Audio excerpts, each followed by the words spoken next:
Hello YouTube. Okay, so I've already reviewed the very first movie in the Cornello trilogy, so now it's time to skip past the second and go on to the very last one. This is The World's End. So the movie starts off by literally telling us everything that's going to happen.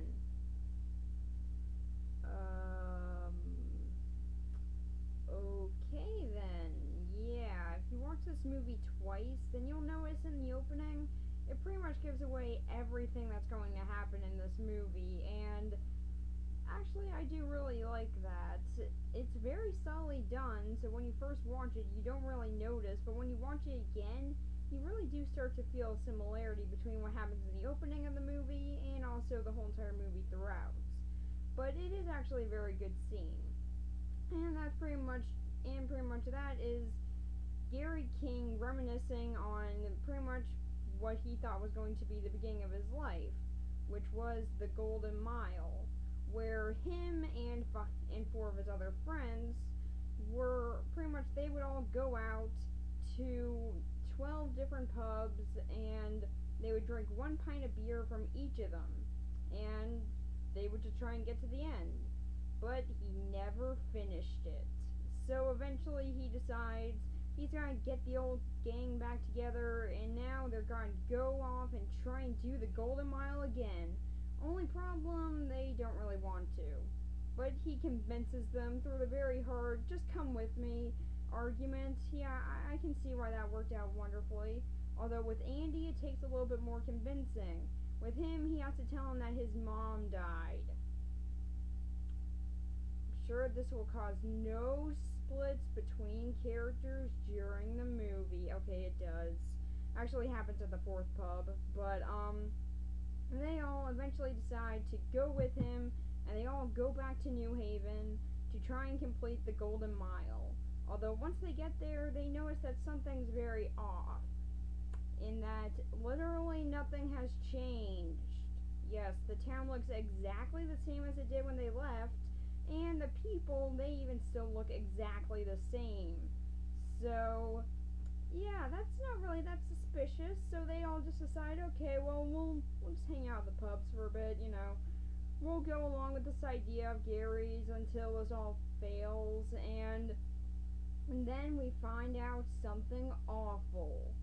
Andy no longer drinks. Oh my god, what a big revelation. Okay, no, it's not. And just so you know, by the 4th pub, he starts drinking again. Spoiling that for you. I know that you were on the edge of your seat to find out whether or not Andy was going to drink again. Although it's a movie about drinking, so I don't know why you would even think that he's not going to during the movie, so yeah.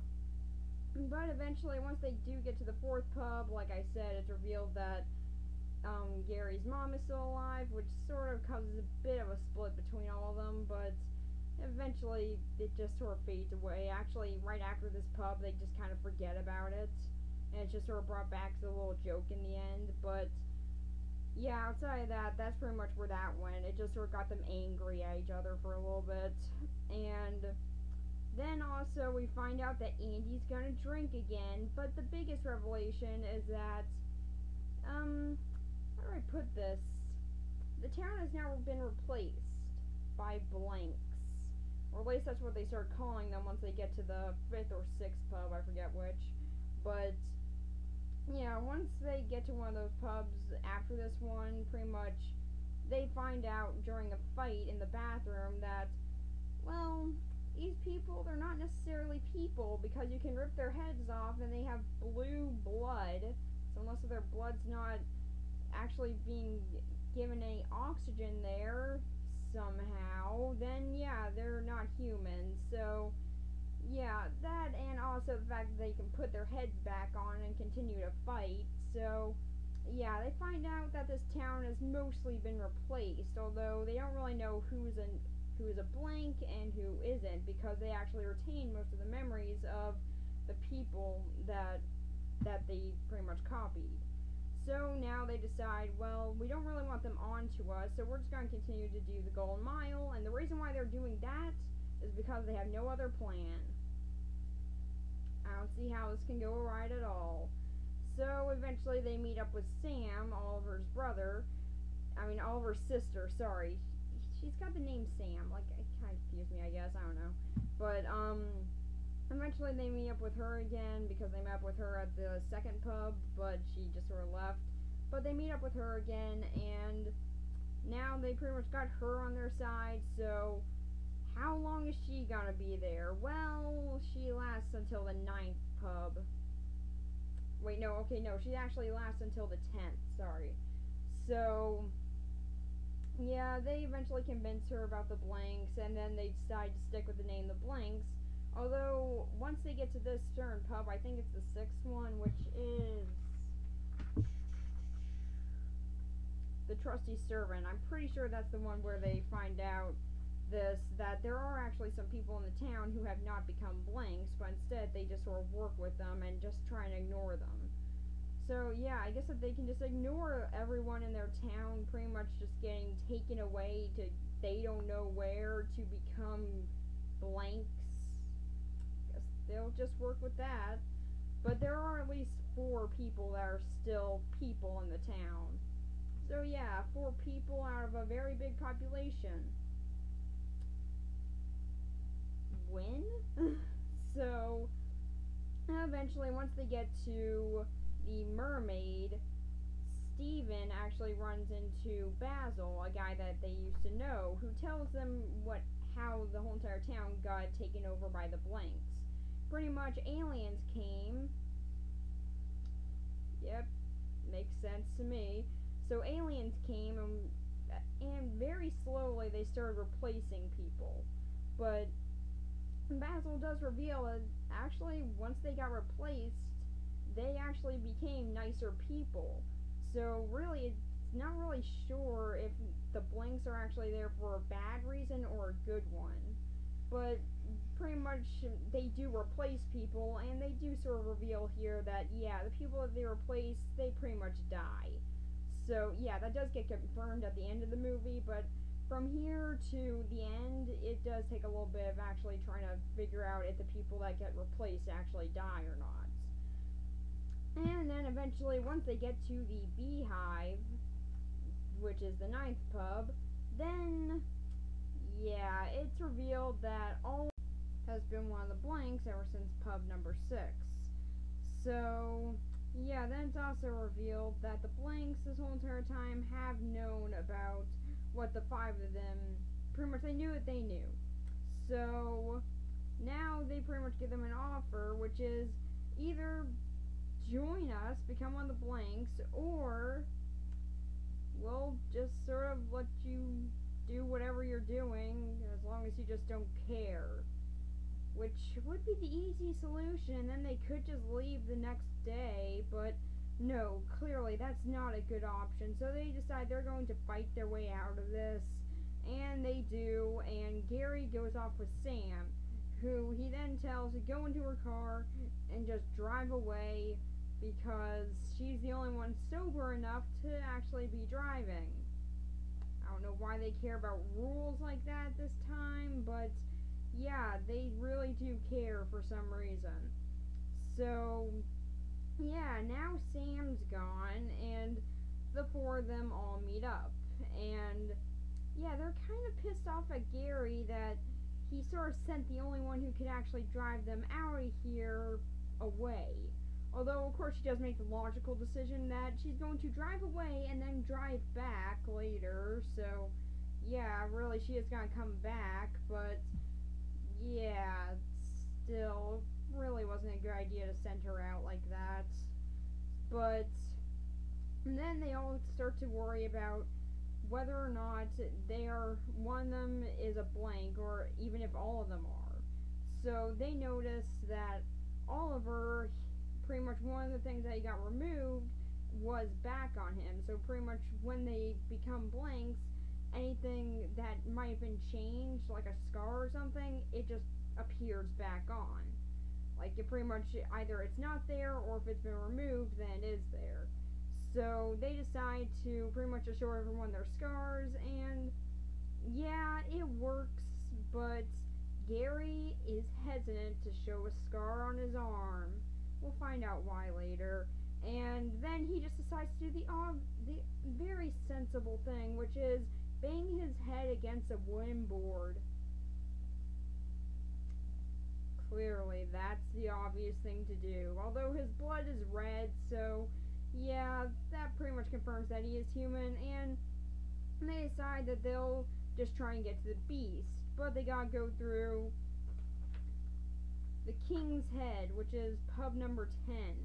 While they're going there, though, Peter doesn't make it because he needed to get out a little bit of revenge on this one random guy who used to bully him. Yeah, that seems like a good reason to me. And then, once they get to the King's Head, they find out the very shocking truth that Gary, this whole entire time, still just wants to finish the Golden Mile. Shocking? Yeah, it really isn't, but they're shocked about it. And for some odd reason, they constantly say, no, you gotta come with us. Like, why do they care? If he wants to drink, just let him drink. But for some odd reason, they're just like, no, he can't drink because he was one of our friends in high school? I don't know. So, yeah, they do get him out of there. And now they keep on going to the beast, but now they are under attack, and Gary wakes up, and he's going to go to the World's End. He's going to get to the very last pub, and Steven, he just decides that he's just going to go and try and get the beast, but yeah, there are a lot of blinks after him, and Andy follows Gary, and a very important thing happens. Andy gets his wedding ring back. Very important. And then Gary does actually make it to the World's End, and this is actually my favorite scene in the movie. It's pretty much just a really good fight scene between Gary and Andy, and it actually does reveal a lot. Like the fact that Gary has been in a mental institution. Yay!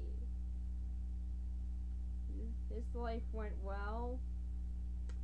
And also that Andy's wife left him. And yeah, there is actually a lot of really good moments in this scene, but Gary still won't refuse to give up on the Golden Mile, as that's pretty much all he's got left. So he tries to get one last pint, and then they meet up with the thing that's in charge of all of this, which is some glowing lights.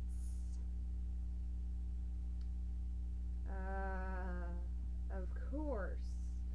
So, yeah, glowing lights that can talk are in charge of all this, I should have known.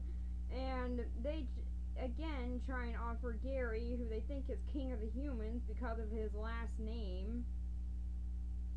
Sounds like a sensible conclusion to me. So they try and negotiate with him on working with them, and eventually amazingly, he doesn't buy into this, and for some odd reason, they just decide, well, this one drunk human, if he says no, then everyone on Earth will. 'Cause I'm sure that makes sense. So what they decide to do is say, F it. Yeah, they really do say F it here. It's pretty funny. Actually, this whole other scene was really funny. So then they're just like, F it, and they decide to take away all forms of electricity that they've given us, because pretty much in this movie, any form of advancements with like computers, phones, television, all that stuff was created by them. Okay, sure. So, okay, why not? So they decide when they leave, they will take away every advancement that they've ever given mankind. Why? I don't know, it's never explained, but pretty much it just sends out a huge electronic pulse, and Sam's back to drive them all away, yay! And also Peter's fine, woo! Steven, sorry, I don't know why I'm confusing the two. So, they all get into the car, and they try and drive away, but eventually they get caught in the pulse, and yeah, they can't go any further, so they just decide to go up to the hill and watch the destruction, which is actually what they did in the opening. Woo! So then we see at the end of the movie that Andy has pretty much been telling this whole story to a bunch of people at a campfire because there's nothing else to do, I guess. So yeah, a lot of people actually did die during this, including Gary's mom. I just found that a little bit funny. Like, oh hey, yeah, brought it back, yay. So yeah, some people did die, though they don't really know how many people did because, well, they've really lost any form of communication outside of letters, and I guess that they just don't want to send letters anymore. I don't know. I don't know. I guess they just hate letters now. So pretty much the world has been sent back into the Dark Ages, but oddly enough, people are actually doing a whole lot better there. Andy gets back together with his wife. Steven and Sam, they actually get together. What a shock. Peter, he actually goes back to his family as a blank, but yeah, he's still doing pretty good. Oliver, he's now going back and selling houses, so that's nice. Although now he has like a ball for half of his head because like Andy destroyed it with a chair. So yeah, now he just has like this volleyball for the rest of his head with some eyes drawn onto it. So guess that works. And apparently he is still a good salesman though, so that's nice. And Andy never really found out what Gary's actually doing now, but we do, and it's really awesome actually. This is probably my second favorite moment of Gary in this movie outside of that one scene at the world's end, but yeah, pretty much what he's doing now is he is traveling around with all the blanks. Oh yeah, and by the way, Blank survived. Yeah, the aliens decided, we're gonna take away all the things that we gave you, all these advancements, except for the blanks. Why we're keeping those, we don't know. Like, we really need these blanks because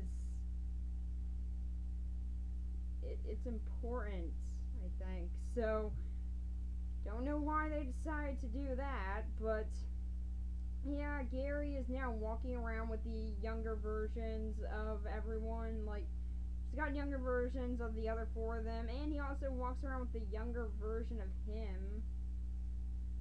Okay. And they go out and continue to do the Golden Mile to this day. So I guess they just do it like every day. Except for now they have swords so they can kill people in the taverns. Well, in the pubs, I guess. So yeah, that's nice. Although it is actually a pretty cool scene. And now Gary has gone over his alcohol addiction. And he just orders tap water. Yay. So that's the plot of The World's End, and I gotta say, actually, it is a pretty fun movie. It actually, well, for one, of course, we have Edgar Wright directing this, and if you guys know me, you know that I love Edgar Wright's style directing. He is by far my favorite director thus far, so yeah, of course I love the cinematography in this, and it really does work wonderfully in visual humor. All in all, just watch this movie alone for Edgar Wright's directing. It really does make it worth it, although really you can watch any of his movies and get that same feeling. And I gotta say, the story of this one is actually pretty fun, and I do like how it's executed. Although, I do have one problem with it, is that it is kind of hard for me to get into until pretty much like the ending point. I don't know why, this one to me, just, I really couldn't fully get into. I mean, it is a fun movie, and I did get into every scene, really, but I don't know why, but overall, I just couldn't fully get into it, but I do still really like how it was done, and it is still a very fun movie, and I highly do recommend checking it out.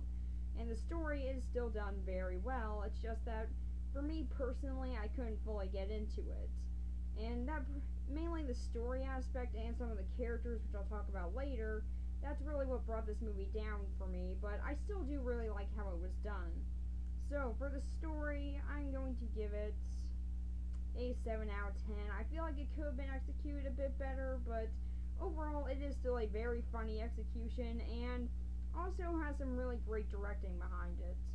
And well, the characters are also pretty good, so let's get into them. So for the characters, let's start off with the main one, Gary King. Now, I'm kind of split on this character because really this is probably my least favorite role from Simon Pegg. I mean, I do really like this actor, don't get me wrong. I have seen mostly every movie that he has on Netflix, even the bad ones, and I really do enjoy his acting style. He's a very comedic actor, and I really do like what he does. But for some odd reason, with this one role, I just don't feel like it was really written that well. Although I do still like the character, and he is still very fun. It's just this really wasn't my favorite role that he's been in. Because mainly this character is obsessed with the past up to a degree where it's really creepy, which I know that's what it's supposed to be. But to me, it did just come off as that, kind of creepy in some aspects, and that's really what sort of drove me away from it.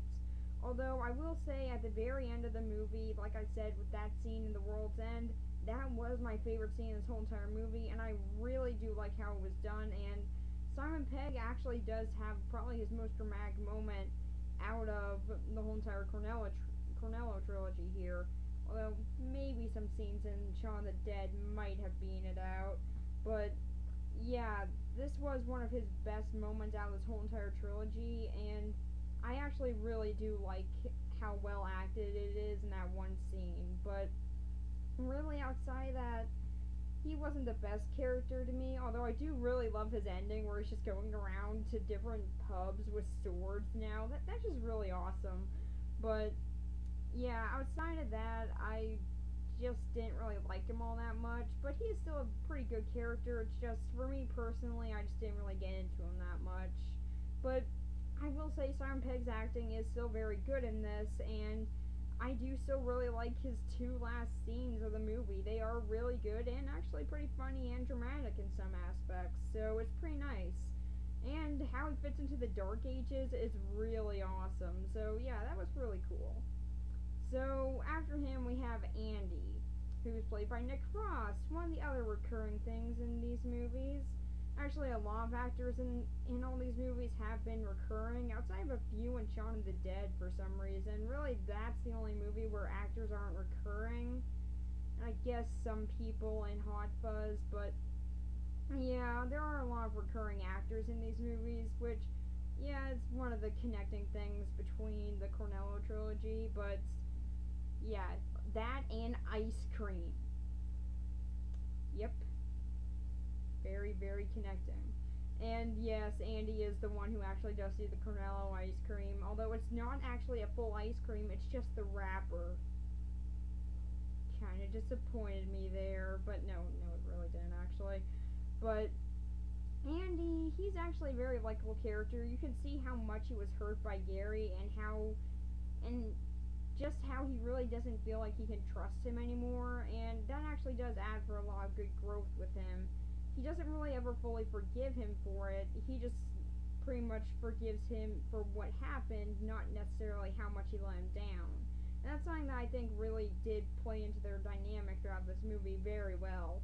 Also, this is the only movie out of the Cornello trilogy where where a Nick Frost character really isn't on the same side as one of the Simon Pegg characters. Usually with these movies, he's the best friend of him, and yeah, that's how they were in the beginning, but that's just for the very first few minutes. And you can still see that he would follow him to the end, but you can tell that he would do it much more skeptically throughout. So, and would even get moments where he would want to just go back, where it's something that he wouldn't do before the event that eventually broke them apart happened. So yeah, I really do like his character, and he's very well acted. It's a pretty different role for Nick Frost, but he did a really great job with it. So then after him we have Steven, who, yes, I finally remembered his name. Well, okay, I didn't get confused with Peter. I don't know why I did that. Maybe it's because I wrote on my little note that I have to remember all the characters' names, like they're right next to each other. I don't know. But yeah, Steven, his main character trait is that he's in love with Sam, and outside that, really, there's not much to him, but he is still a very fun character, and I do like the acting from him. He has done pretty well, and actually, there is quite a lot more character put into him than I thought there would be. Because outside just being in love with Sam, he also does. He's also the one that's pretty much the most determined to try and get out of here. So he does have some bits of him that will at least be something different. But yeah, I still do feel like he's one of the weaker characters in this movie, but he is still pretty fun. So then after him, we have Peter, who might just be one of my least favorite characters in this movie, mainly because he's not given that much time to develop. Really, his biggest development throughout this movie is that he's much more happy around his kids at the end, and even at that, it's not really him, it's a blank, so yeah. He might have just returned home and just been like the exact same as he was in the beginning. And yeah, that, and he gets revenge on a bully. That is his big development in this movie. Although you can still see some more character in him, that he's probably the one that's the most afraid of the blanks and also won't fight back as much, but he still is a pretty well acted character, and I do still like how he was done. It's just that he's one of my least favorite characters in this movie because he's given such little development, but he is still pretty good. So then after him we have Oliver, who is by far one of my favorite characters in this movie. Not just because I really do like Martin Freeman as an actor, although I do, he is still a very good actor, and he does really good in this, but mainly because this is one of the funniest characters in this movie. There's just a lot of really fun moments with him, and even when he's a blank, he's still a blast to watch. Martin Freeman has a lot of fun in this role, and he does very good in it. So I really did like seeing how well he actually did in this movie, and he's honestly one of my favorite parts of it. After him, we have Basil. It was one of the very few humans left in the town, and pretty much the only one that I remember the name of. Although there are those two weird twins, but yeah, I don't really remember their name. In fact, I don't even think that they said their names, or maybe they did. I just don't remember. I don't know. But Basil, he's barely in this movie, mainly because he does try and actually stay out of the way of the blanks, because that's the only way he can actually still survive without getting replaced by one of them. And he's still a pretty good character, and he does reveal a lot to the main characters of this movie, and he's very funny, really, in his scenes. In his very few scenes, he is very funny in them, so I did like him. And it's just that, he's not in it enough, but you can definitely see why. Him not being in this movie that much does actually play into his character, so he's still in there just a good enough amount, but I could have done with a little bit more of him, because he is very funny. So then after him we have Sam, who is kind of bland, really. Now, she's probably one of the second most people determined to get out here behind Steven, and you definitely can see their relationship developing throughout the movie, which is probably the biggest development for her throughout the movie, but yeah, she kind of just leaves, like, in the middle of it, and even in the beginning, she's not in there a lot, so yeah, she's pretty much given scenes a bit in the middle, like she's in half of the middle, and then she comes back at the very end just for a few quick scenes. But yeah, during that time, she does at least develop a character in that she is still willing to fight for pretty much surviving here, and she is willing to help out everyone else. It's just that Gary said get in a car and drive away, so yeah, I mean, she's just gotta listen to him there. He said get in a car and drive away, no arguing there, nothing that she can do. So yeah, it is kind of dumb that she just decided, well, we could wait for everyone else and then we could all get out here and actually survive. Nah, that's a bad idea. Instead, I'll just jump into this car because Gary said to, and I'll just drive away and try and get some help. This is a great plan. Oh, and then she just randomly decides, you know what, no, I can't find any help here, so I'll just turn back around and go back into this town, because, truly, this is a good idea. Kind of an idiot there, Sam, but alright. But yeah, she is still a pretty good character, and I did like her. It's just that she's not in the movie that much, and that's probably her biggest problem. And then we have the blanks, just the whole entire community of blanks in general, and they're alright, actually. I do like the idea of the characters being replaced. That's actually something that's really fun, and they do play with the concept that you don't really know who's a blank and who isn't. That's something that I really did like in this movie, and it was done very well. Although outside that, the most of the blanks, they don't really get that much time on screen, but I do still very much like their design and how they actually act. So, yeah, they are actually pretty good characters. It's just that, really, I'm just going to talk about the whole entire area of them instead of just talking about a few of them in particular, even though I could, but yeah, I still do think it's just better to talk about them in general. And then we also have the aliens who are in charge of all this, who are just pretty funny in the end, and yeah, I still don't really get what they were doing there. It's like, we're going to take away everything we ever gave you outside of the blanks. We'll leave those guys here because, reasons? So, yeah, that really made no sense to me, but overall, they were still very funny. So, for this movie, for the characters, I'm going to give them an 8 out of 10. They are very fun to watch, just that some of them don't get enough time to be fully developed. And Gary King is really the only one that I couldn't fully get into until a few scenes at the end with him, which at that point I really did like him, and he was very enjoyable in those few moments. And he does get some funny lines here and there. Like, actually, he does get a lot of funny lines in this movie. It's just that for some odd reason I really couldn't get into them, but all the others I really could, and really, even though they're not on screen that much, they are still very likable. So yeah, 8 out of 10 for the characters. So, what did I think of this movie overall? Well, it's actually a really fun movie. Now, even though I do think that this is the weakest movie out of the Cornello trilogy, it's definitely a very fun addition to it. Now, yeah, I do still think that it is the weakest out of all of them, but the story is still pretty well done. It's just I couldn't fully get into the execution of it, and some of the characters I didn't really like, but overall, I did still very much enjoy this movie. It's a very fun movie, and I highly do recommend checking it out. And yeah, if you do just watch like the first minute of it, then yeah, you probably do know what's gonna happen all throughout the movie, but pretty much, yeah, it does do it in a very different way where you gotta watch it again to be like, oh wait, yeah, okay, that's what it was like. So, there are actually quite a few good things about that. Although if you do start catching on from the intro and while you're watching the movie, then it actually makes it a little bit more fun to watch. But it is still overall just a very enjoyable movie, and I did definitely enjoy it. But I feel like the other two movies in the Cornello trilogy were a bit better with their characters and story setup, but this one is definitely a great addition to it, and it's a pretty good conclusion to the whole entire trilogy. Although I still do really wish that Edgar Wright, Simon Pegg, and Nick Frost would get together to make another movie, because they really are great together.